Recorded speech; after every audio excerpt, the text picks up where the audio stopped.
Kompetensi yang pertama itu memahami, menerapkan, menganalisis, dan mengevaluasi tentang pengetahuan faktual, konseptual, prosedural, dan metakognitif sesuai dengan bidang dan lingkup kajian bahasa Indonesia pada tingkat teknis dan spesifik dan kompleks, berkenaan dengan ilmu pengetahuan teknologi, seni, budaya, dan humaniora dalam konteks pengembangan potensi diri sebagai bagian dari keluarga sekolah, dunia kerja, warga masyarakat nasional, regional, dan internasional.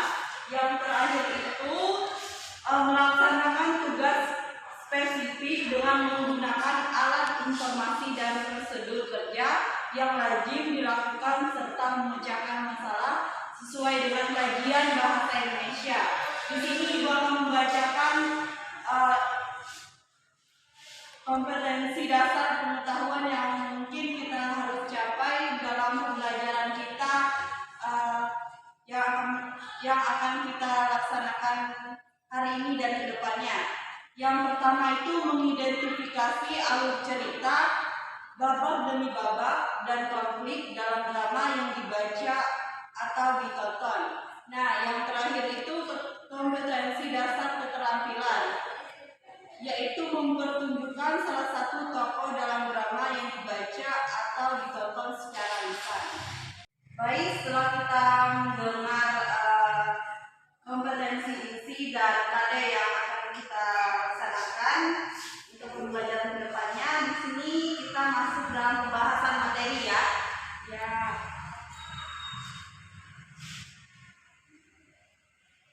Jadi Ibu akan memberikan materi tentang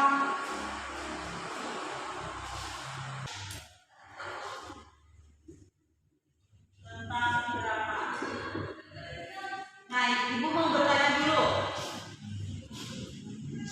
Drama itu apa sih menurut adik-adik sekalian? Ayo, jawab. Siapa yang tahu? Merupakan rangkaian peristiwa atau jalannya suatu cerita dalam suatu drama.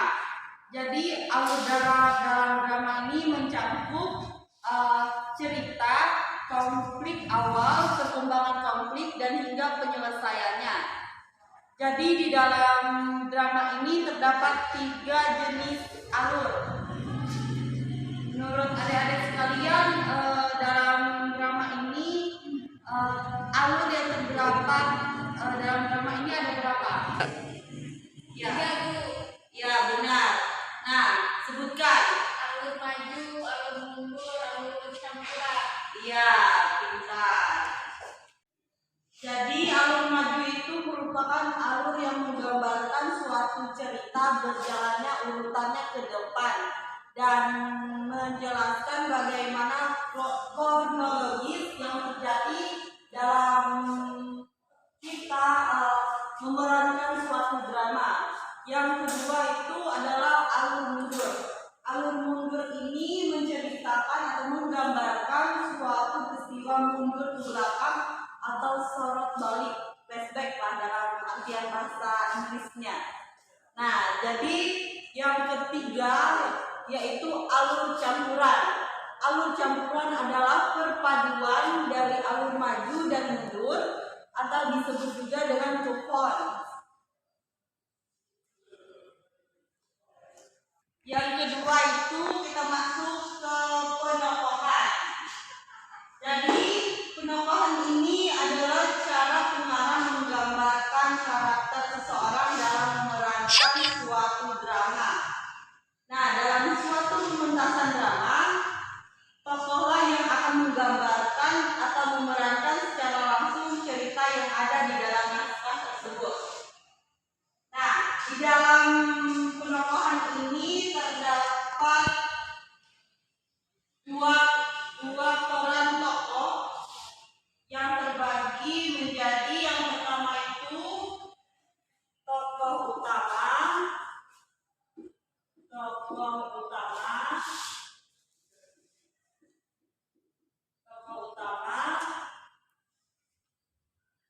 yang kedua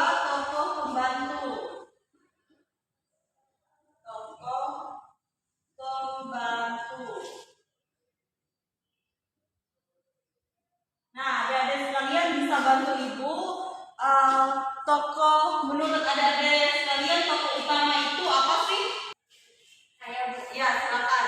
Tokoh utama itu adalah tokoh yang lebih sering muncul dalam sebuah drama Bu.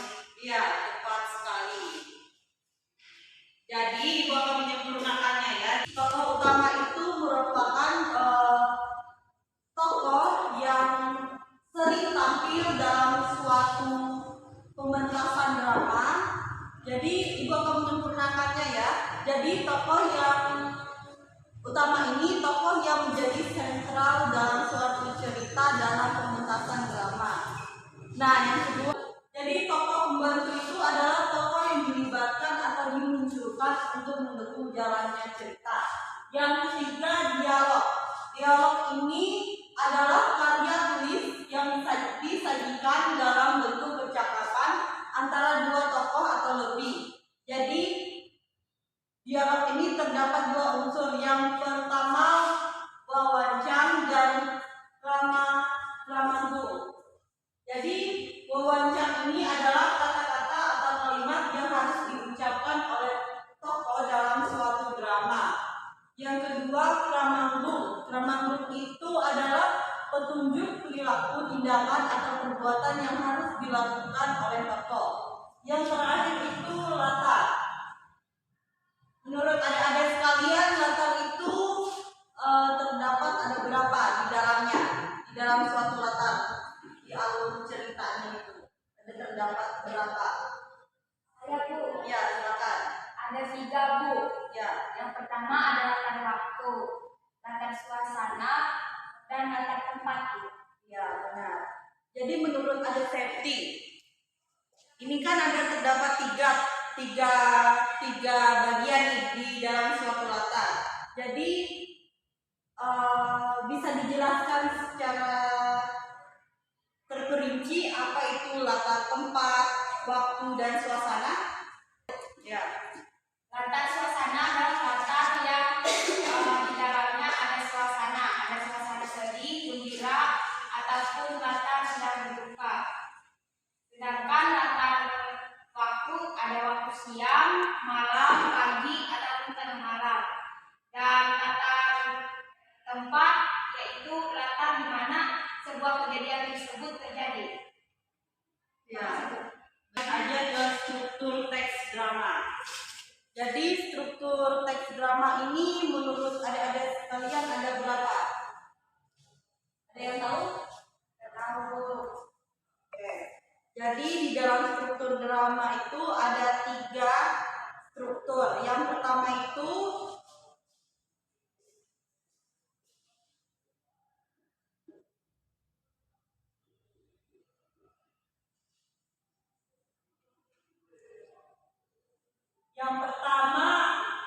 ada prolog. Yang kedua, ada yang tahu? Yang kedua apa? Epilog. Ya benar, epilog. Yang ketiga, dialog. Tapi kalau secara berurutannya itu epilog itu terakhir. Yang kedua itu dialog. Di sini gua akan menjelaskan apa itu prolog. Prolog adalah bagian atau berupa kata-kata pembuka, pengantar ataupun latar belakang yang umumnya disampaikan oleh dalang atau narator, mungkin bisa disebut dengan tokoh tertentu. Yang kedua, dialog. Dialog adalah percakapan antar tokoh dalam drama. Jadi ibu ingin bertanya, di dalam dialog itu terdapat ada 3 bagian.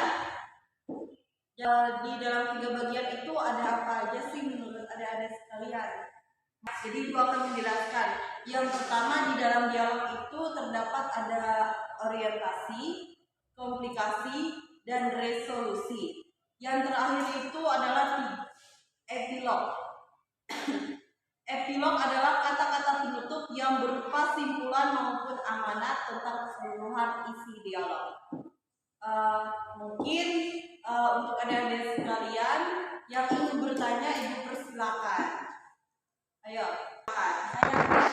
Nah, di sini pertanyaan saya, Bu, di dalam struktur drama kan ada 3 struktur. Di antaranya ada dialog. Tadi Ibu menyebutkan ada 3 bagian dalam dialog. Ada orientasi, komunikasi, dan resolusi. Bisa jelaskan maksudnya itu apa, Bu?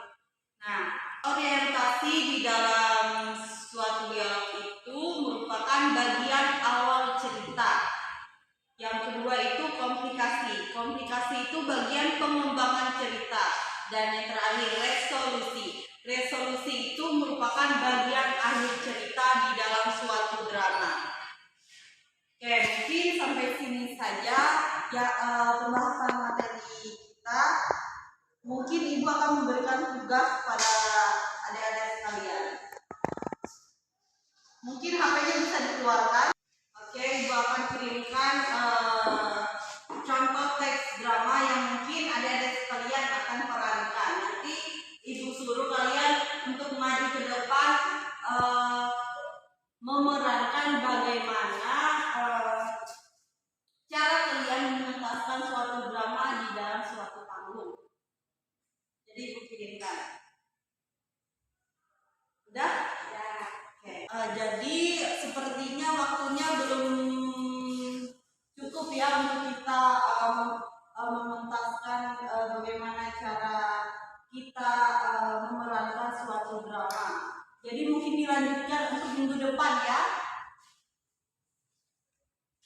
Nanti mungkin tugasnya ini bisa berkelompok. Jadi minggu depan itu harus selesai ya. Oke. Jadi mungkin sampai sini Ibu minta adik-adik sekalian menyimpulkan apa yang tadi Ibu jelaskan di depan itu. Salah satu, ayo perwakilan. Ayo siapa? Ayo siapa yang bisa menjelaskan? Ya, disilakan Septi. Saya, Bu. Jadi kesimpulan dari pembelajaran kita hari ini adalah mempelajari tentang drama, yang mana drama ini merupakan gambaran kehidupan atau watak melalui tingkah laku atau acting. Nah, dari pembelajaran kita hari ini terdapat 3 jenis alur juga, ada alur mundur, alur maju, dan alur campuran. Dan juga kita telah mempelajari beberapa macam unsur-unsur dalam drama, yaitu ada alur, penokohan atau tokoh, dialog, latar, dan sudut pandang. Sekian dari saya, Bu. Terima kasih. Kita menyampaikan kesimpulan kita pada hari ini. Sebaiknya sebelum kita mengakhiri kegiatan pembelajaran kita pada hari ini, sebaiknya kita berdoa dulu untuk menutup kegiatan kita. Jadi Ibu minta perwakilan untuk membawakan doanya nanti ke depan. Silakan Andi untuk membawakan doa ini. Ya, semoga sembuh ya. Jadi mungkin Septi Audialiani untuk membawakan doa kita pada hari ini. Silakan. Baik, Bu.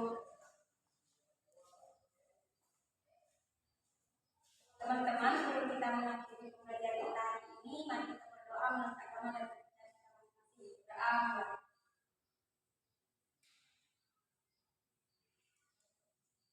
Berdoa.